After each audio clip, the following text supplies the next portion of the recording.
Don Lorenzo de Almeida ප්‍රථම පෘථිවි ඉතිහාසකයාද ලංකාවට ගොඩ බසි. ඔහු කෝට්ටේ රජ හමුවේ.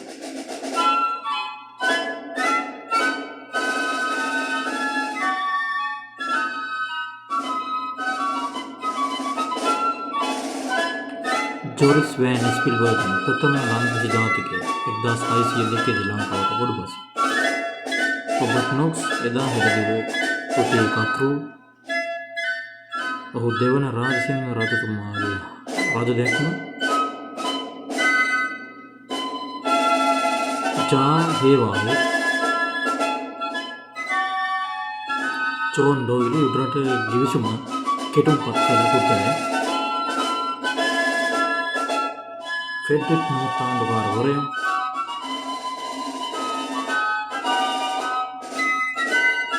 රොබර්ට් බ්‍රවුන් ආණ්ඩුකාරවරයා 1915 උඩරට ගිවිසුම අත්සන් කළා. ටොරින්ටන් සාමි 1848 මාතලේ කැරැල්ල මර්දනය කළ ආණ්ඩුකාරවරයා. ලොවිනා සමග තෝමස් මේට්ලන් ආණ්ඩුකාරවරයා. උඩරට ගිවිසුම 1815 මාර්තු 2 වෙනිදා අත්සන් කළ බවයි.